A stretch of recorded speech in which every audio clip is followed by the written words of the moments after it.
பாத்தியம்மா, இப்படி வா. என்னம்மா, என் புருஷன் இந்த ஹோட்டலுக்கு வந்து என்ன பண்ணிட்டு இருக்காரு? அதானே. ஏய், இவர் காரியத்தை கெடுத்துட்டு போறாரு. அதெல்லாம் ஒண்ணும் நடக்காது. அவரால் ஒண்ணும் பண்ண முடியாது.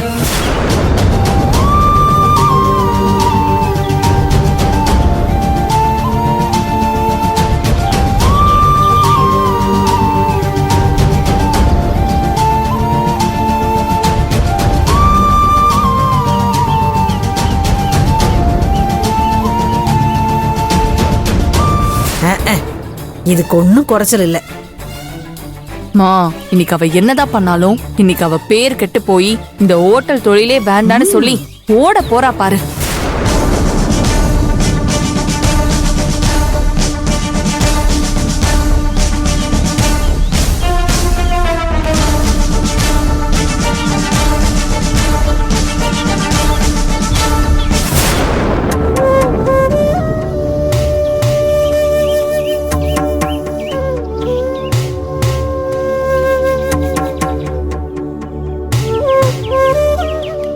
சரிண்ணே, நாளைக்கு நான் ஃபோன் பண்றேன். அதுக்கப்புறம் கிளம்பி வாங்க, சரியா? பாத்துக்கங்க. டேய் பக்கோடா, இதுக்கு மேல காத்துக்கிட்டு இருந்தோம்னா நல்லா இருக்காது. அப்படியே ஏச ஆரம்பிச்சிருவோம், சரியா? சீக்கிரம் போங்க. போ போ போ, எடு. போ, டோர் தரங்க. வாணே.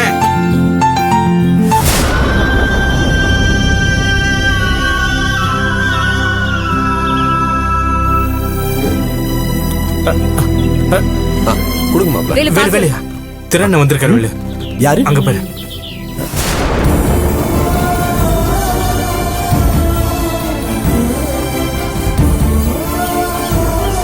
அண்ணே, அண்ணே,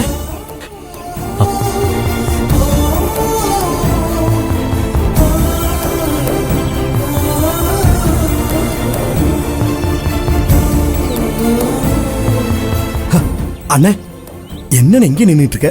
வானே. இல்லடா, அது வந்து அண்ணே, என்னண்ணே? வானே, வா வானே, வா. வாங்க மாமா. வாங்கண்ணே. வாங்க மாப்ள. எப்படி இருக்கீங்க? நல்லா இருக்கேன். டேய், எப்படா இருக்க? நல்லா இருக்கேனே. நீ எப்படி இருக்க? இருக்கேன்டா.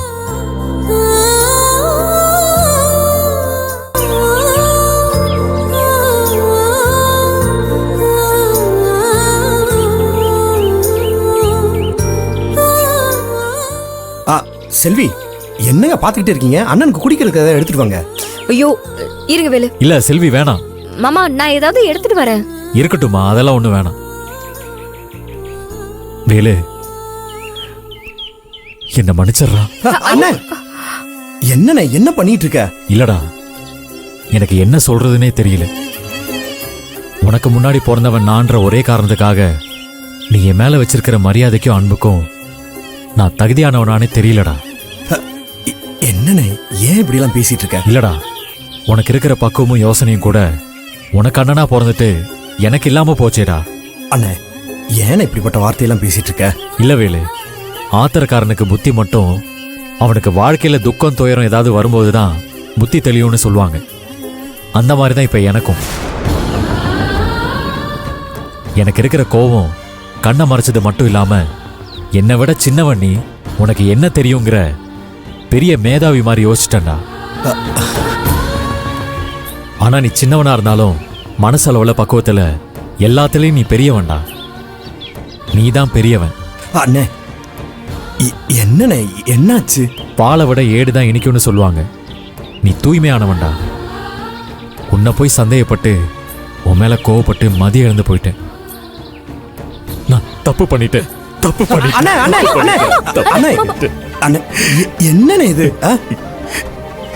இல்லடா, எல்லாத்தையும் தெரிஞ்சு புரிஞ்சு வரதுக்குள்ள என்கிட்ட இருக்கிற எல்லாத்தையும் இழந்துட்டேன்டா. எப்படி சொல்றதுன்னே தெரியல. நான் மனுஷனா மாறுறதுக்கு நீ தெய்வம் மாறி மாறிட்ட. உன்னோட பொறுமை நீ எனக்காக விட்டு கொடுத்ததுக்கெல்லாம் நான் என்ன கைமாறு செய்ய போறேன்னே தெரியலடா. அண்ணே, உனக்கு உனக்கு நான் இருக்கேனே. நீ இப்படி எல்லாம் பேசாதே. ஐயோ மாமா, நீங்க எதையுமே இழக்கல. உங்களுக்கு நாங்க இருக்கோம். இதோ உங்களோட தம்பியும் உங்க கூடவே இருக்காரு. நம்பிக்கையும் தைரியத்தை மட்டும் நீங்க விட்டுறாதீங்க மாமா. நெருப்பை விழுங்கிட்டு பூ மாறி நிக்கிறியா செல்வி? இல்லாத படியெல்லாம் ஏத்துக்கிட்டு வேலு ஜெயிலுக்குள்ள இருந்து கஷ்டப்படும் போதெல்லாம் நான் மிருகத்தன்மையோட நடந்துகிட்டதை நினைச்சா எனக்கே வெக்கமா இருக்கு. நீ மட்டும் இல்லைனா இன்னைக்கு என் குடும்பம் எந்த நிலைமைக்கு ஆளாயிருக்கும்னு என்னால யூகிக்கவே முடியல. ஒரு பொண்ணால ஆக்கவும் முடியும் அழிக்கவும் முடியும்னு சொல்லுவாங்க. ஆனா நீ என் தம்பிய பெரிய மனுஷன் ஆக்கியிருக்க. அதே நான் எனக்கு வந்தவளை நம்பி இந்த நிலைமையில இருக்கேன். மாப்ள, நடந்தது நடந்துடுச்சு. நீங்க இப்ப மனசு மாதிரி வந்ததே பெரிய விஷயம். நம்மள படிச்சவனுக்கு எல்லாம் தெரியும், எதை எதை எப்போ எப்படி கொண்டு வந்து சேர்க்கணும்னு. என்ன கொஞ்சம் காலதாமதம் ஆகி போச்சு. இதோ உங்களை கொண்டு வந்துட்டான்ல. அண்ணே, எல்லாத்துக்கும் நான் தான் காரணம். என்னை மன்னிச்சிடுனே. என்னால தானே உங்க 2 பேருக்குள்ளேயும் பிரச்சனை. என் ஒருத்தையால தான் எல்லா பிரச்சனையும். இல்ல பூஜா, இன்னாருக்கு இன்னார்தான்னு கடவுள் நிர்ணயிக்கிறத மாத்த முயற்சி பண்ணது ஏன் தப்பு தான். இங்க பாரு, இதில் ஓன் தப்பு எதுவும் இல்லை. கூடிய சீக்கிரம் வினோத்தோட அப்பா அம்மாவை நேர்ல பார்த்து பேசி அவங்க வீட்டு மருமகளா உன்னை நான் அனுப்பி வைப்பேன்.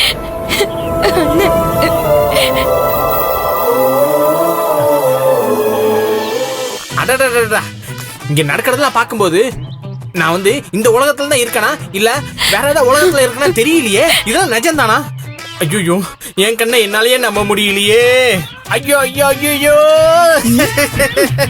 அப்பா. இப்ப நம்புறீங்களா? இல்ல இல்ல, நிஜம்தான் நிஜம்தான் நிஜம்தான்.